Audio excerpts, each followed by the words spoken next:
May 22nd, 1967. F-4 pilots Lieutenant Colonel Robert Titus and Lieutenant Milan Zimmer are hot on the tail of a pair of MiG-21s. The aircraft are climbing at an incredible rate, 80 stories every second. Titus's twin engines pump out double the thrust of the enemy jet. He's closing fast. Though his F-4 is equipped with a gun, the weapon is not his first priority.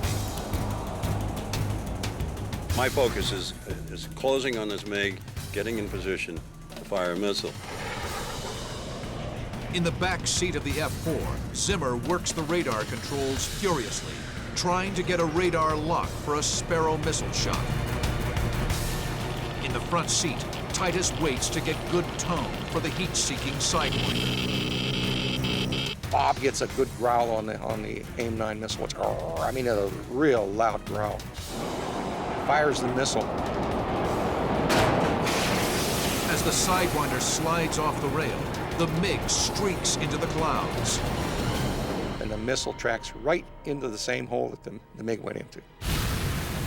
And it went right up his tailpipe, and he exploded. I didn't see the explosion, but as we went through the thin cirrus deck, there was debris and smoke and stuff in the air.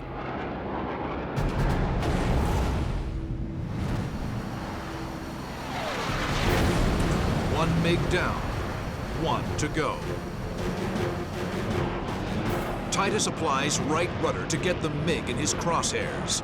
He orders Zimmer to go bore sight, meaning lock the radar antenna in line with the gun sight. Titus fires a Sparrow missile. The MiG pilot reacts smartly. Well, he saw us coming, and he turned hard left and started down. And that's when the dogfight really began. Titus rolls left and pitches down to give chase. The force of G shoves the Phantom pilots back in their seats. The F-4 screams into a power dive. The MiG pilot throws his aircraft all over the sky to shake his deadly shadow. And it was some very high G maneuvers, right and left, up and down, at probably 550 to 600 miles an hour. I mean, we were smoking. It was one hell of a show. The lower the MiG gets, the more it blends in with scattered reflections from the ground. Titus's missiles cannot lock onto the target. A skilled pilot flying the premier fighter of the Soviet bloc is no easy mark. The Soviet-built MiG-21 is a single-seat fighter capable of Mach 2, a worthy adversary to the F-4. The MiG-21 is lighter and more agile, but cannot outrun the more powerful Phantom. The MiG's intense maneuvering can defeat any of Titus's missiles. But this F-4 is packing a gun. What was found in early Vietnam air combat was it would be nice to have the AIM-7, the AIM-9, and a cannon so that you covered all the elements of the potential air combat. Once it was discovered that a gun was needed, a bunch of activities took place. One was the design of a gun pod, the SU-16, which was centerline mounted like a fuel tank. At the heart of the Su-16 was an M61A1 six-barreled 20mm rotary cannon, which operated like a Gatling gun. Power was provided to the cannon by a ram air turbine that popped out into the Phantom's slipstream. As the turbine rotated, an electric current was generated sufficient to spin the barrels. The cannon was capable of an astonishing rate of fire, over 6,000 rounds per minute. But the gun pod had several major drawbacks. The problem was that the centerline fuel tank was taken off to make room for the gun pod, so the aircraft went out and had 600 gallons less fuel. In addition, it was not optimized, the gun pod, to the gun sight. So really it was kind of a spray and hope philosophy rather than an accurate system. Regardless of its limitations, Phantom pilots now had a weapon to fall back on when their missiles failed.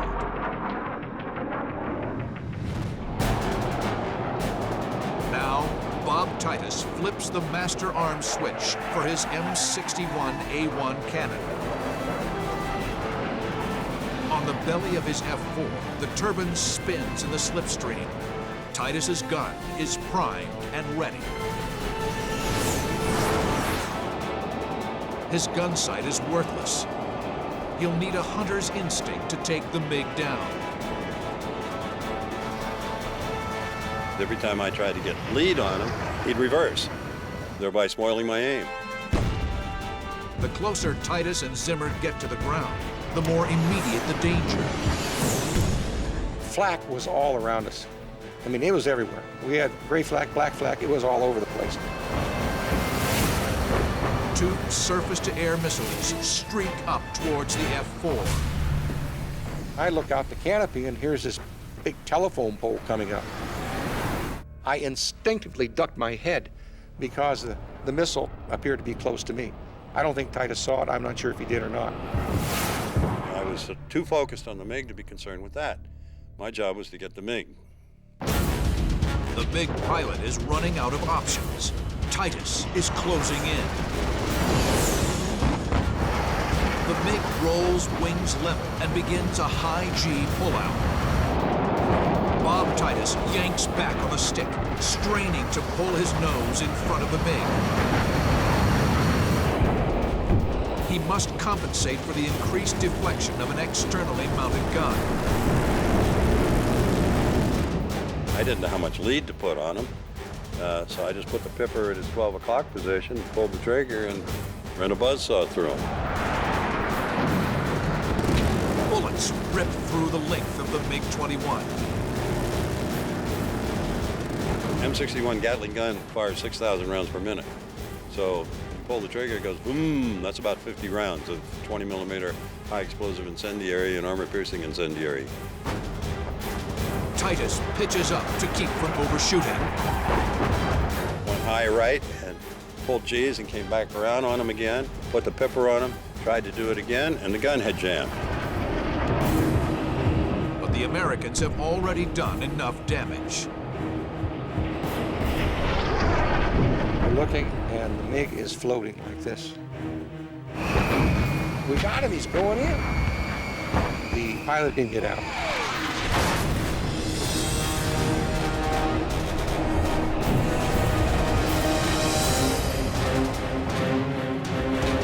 Robert Titus and Milan Zimmer have just killed 2 MiGs in a single air battle.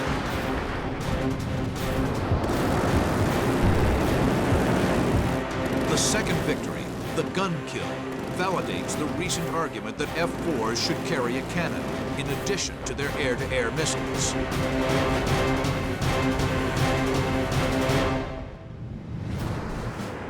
Over the next few months, F-4 Phantoms arriving in service in Vietnam have new, updated gun pods. The Su-23 gun pod was an improved follow-on to the Su-16. During combat testing of the Su-16, pilots found that at low speeds, the ram air turbine that powered the cannon failed to produce enough energy to spin the barrels. The new Su-23 featured a more reliable, self-powered cannon and a lead computing gun sight. Having a reliable gun meant that Phantom pilots could be more aggressive in engaging the enemy. January 12, 1973, the closing days of the Vietnam War. 2 Navy Phantoms catapult from Midway into an overcast sky. They're flying BARCAP, a barrier combat air patrol between the coast of North Vietnam and Midway. They'll intercept any MiGs that head out over the water towards American ships in the Gulf. Flying lead is Lieutenant Vic Kovaleski and his Rio, Jim Wise. Flying off his wing is Lieutenant Pat Arwood with his Rio, Ensign Lynn Oates. They arrive on station, and after a short time, the air controller breaks in over the radio. There's a bandit airborne, heading straight for Midway. It was a real threat to the Midway, not only MiGs, but even surface craft to come out to challenge the carrier, because it would be quite a prize to sink or damage the Midway. Now, she did have some point defense systems at the time, such as a surface-to-air missile defense battery. But just as in the Second World War, the primary defense for an aircraft carrier is her own embarked fighters.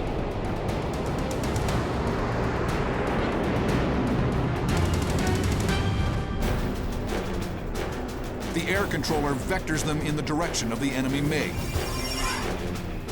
As we were descending, Vic picked him up. It was about 11 o'clock position, and we were down in the 10,000-foot range. The MiG was maybe 12 miles or so. The MiG is heading toward the Americans. At 2 miles, the North Vietnamese spots the big Phantoms and makes an about face. The MiG appeared to be heading toward us, but he very quickly reversed course and started heading due north. The communist pilot is in no mood to fight. Kovaleski pitches up and cuts back right to improve his angle off the MiG's tail. The powerful Phantom closes on its prey. The MiG breaks right to shake his pursuer. Kovaleski and Arwood must be cautious.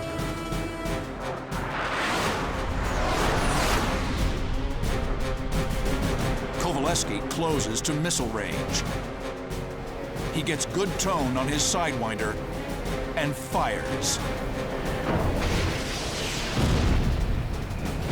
Vic's first missile detonated by the tail. I'm sure that the MiG pilot knew that he was damaged, and it was probably more damage than we realized from a distance.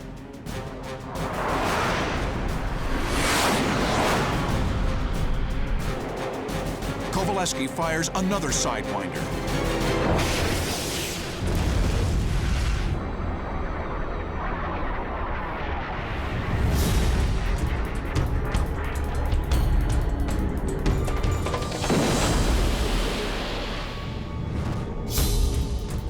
When the second missile flew up the tailpipe and it exploded, the MiG pitched up violently into 90-degree vertical position and just virtually stopped and rolled off to the right-hand side and then plummeted into the water.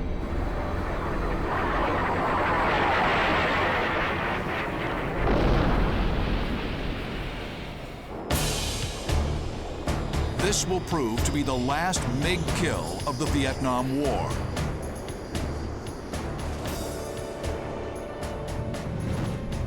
On January 27, 1973, the Paris Peace Accords are signed, and American involvement in the Vietnam War comes to an end. Between 1965 and 1973, America claimed over 200 MiGs, 8 of which were downed by pilots of the USS Midway. The Midway had the benefit in providing the platform from which the very first and the very last confirmed MiG kills of the entire Vietnam War were scored. Midway served throughout the Cold War, modernized again in 1986 and equipped with the new F-18 Hornet. She goes into combat for the last time in January 1991 as flagship of the Arabian Gulf Battle Force. During 43 days of combat, Midway flies 3,339 combat sorties, averaging 121 per day, delivering 2,000 tons of bombs and missiles on enemy targets. It is a stunning achievement and Midway's swan song. In 1991, right after the successful conclusion of Operation Desert Storm, it was decided that the Midway would be retired a few years ahead of schedule. Age was catching up with her, and the fact that she just was too small to be operating the carrier aircraft that we had in the inventory. After 47 years of service, Midway is decommissioned at Naval Air Station North Island, San Diego, April 11, 1992. As testament to her proud service in Vietnam and the Persian Gulf, she was spared the scrapyard. It is now a museum in San Diego and is available for public viewing to look at a ship that basically was a milestone in carrier aviation history. It is a fitting legacy for the men and women who served on Midway and the bold airmen who launched from her deck. Men who flew into hostile skies, faced determined and skilled opponents,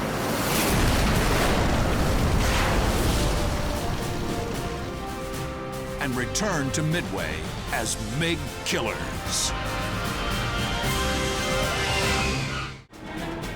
July 8, 1972. Pilot Steve Richie leads a flight of 4 F-4 Phantoms, call sign Paula, on combat air patrol over North Vietnam. As part of Operation Linebacker, the war's biggest bombing campaign, their mission is to protect B-52s from MiGs. On this mission, the Americans are able to tap into the enemy's command and control network, an intelligence coup that's driving the success of Linebacker. They could hear the controller that was talking to the pilot. They could hear what the pilot was saying. And so you knew where they were, what they're looking at, and where they're coming from. Steve Richie and Paula Flight are heading towards Hanoi. Suddenly, combat control crackles in his helmet. MiGs are in the air, somewhere below. Richie drops down to search for the enemy. He can't find them. They could be anywhere. Then another warning comes over the radio. I got a call indicating that they had us in sight and they were cleared to fire. And that information, at best, was about 40 to 60 seconds old. And we had no visual. So that gets your attention. We passed canopy to canopy about 1,000 feet from each other, doing about 600 miles an hour each, closing at about 1,200 miles an hour. Just subside. I could actually see the pilot in the cockpit. Richie knows there's another MiG in the air. They've split up, setting a trap for him. The first MiG has streaked past Richie. If he turns to follow, the second MiG will be on his 6, but Richie doesn't bite. He drops altitude and waits for the second MiG to show his hand. And he does. Now Richie makes his move. He pulls into a hard left turn. 6.5 Gs plaster him into his seat. The two planes are now angling towards each other in what pilots refer to as the high crossing position. In order for his missile to get a lock, Richie needs to get behind the MiG. He rolls to the inside, causing the MiG to shoot past him. Richie's now on the MiG's tail. It's a brilliant move. Richie pulls hard right out of the roll and gets a radar lock. It then takes 4 seconds for the radar to feed the information to the missile. 1,001, 1,002, 1,003, 1,004, which is a long time. Squeeze the trigger, nothing happens. It's another 1.5 seconds until the missile comes off the rail. Richie commits a second missile. Pilots often ripple-fired the Sparrow because of its failure rate. First missile went through the center of the fuselage of the MiG. Second missile went through the fireball. The explosion sends a wall of debris hurtling through the air. Richie's headed right for it. He rolls up to steer clear. It's too late. Debris punches into his left wing, gouging the skin. Richie clutches the stick. The big Phantom shrugs off the insult. Paula Flight rejoins and heads for home. Udon, Thailand. When they arrive, the celebration begins. I actually flew a couple of victory rolls over the field, which is kind of traditional. And we had a party at the club that night you would have enjoyed. Steve Richie is on the cusp of greatness. He has tied renowned veteran pilot Robin Olds with 4 MiGs to his credit. Richie needs just one more kill to join the coveted ranks of American fighter aces. But the quest could cost him his life. August 28, 1972. Steve Richie leads a flight of 4 F-4 Phantoms, call sign Buick. Their combat air patrol mission is winding down when he gets word of MiGs in the air. As flight lead, Richie's Phantom is equipped with a little black box that makes a big difference in air-to-air combat against MiGs.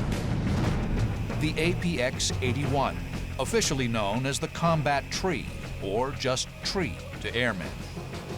Tree is an IFF, Identification Friend or Foe transponder system.